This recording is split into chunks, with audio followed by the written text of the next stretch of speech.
என்ன பாவம் செய்தேன் மனித மிருகங்களே? இன்று எனது உயிர் எனது உடலை விட்டு பிரிந்து கொண்டுள்ளது. மரண வலியில் துடித்துக் கொண்டுள்ளேன். எனது வீட்டில் எனது குடும்பத்துடன் அமைதியாக வாழ்ந்து வந்தேன். எனது வீட்டுக்குள் நீங்கள் வந்தீர்கள்.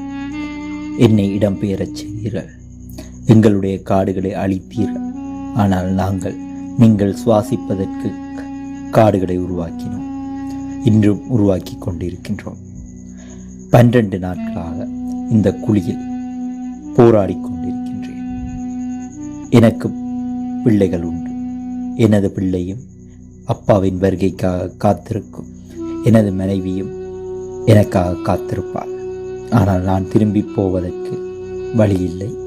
எனது இறப்பு எனது கண் பார்வையில் நடந்து கொண்டிருக்கின்றது. மெல்ல மெல்ல எனது உயிர் என்னை விட்டு பிரிந்து கொண்டிருக்கின்றது. எனது கண்களில் ஒரு கண் 12 நாட்களாக தண்ணீருக்குள் கிடக்கின்றது. அந்த கண்ணை என்னால் மூட முடியவில்லை. எனது உடலின் பாகங்களை அசைக்க முடியவில்லை. நானும் எழுந்திருக்க முயற்சிக்கின்றேன், முடியவில்லை. தும்பிக்கையினால் உணவுகளை வாங்கி உண்ணவும் முடியவில்லை. எனது உயிர் மெல்ல மெல்ல எனது உடலை விட்டு பிரிந்து கொண்டிருக்கின்றது. காப்பாற்றுவீர்களா என்னை?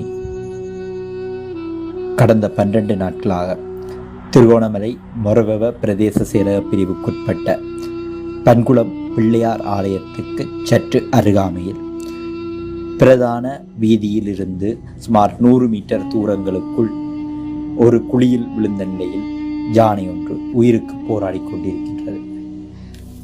12 நாட்களாக அதனை மீட்பதற்கு எந்த ஒரு தரப்பும் உரிய நடவடிக்கைகள் மேற்கொள்ளவில்லை. வனவிலங்கு திணைக்களம் உரிய தரப்புகள் இதுவரை தங்கள் காலத்தை போக்கிக் கொண்டிருக்கின்றன ஒழிய குறித்த யானையினை வெளியில் எடுத்து வைத்திய பராமரிப்புகளை செய்வதற்கு தயாராக இல்லை.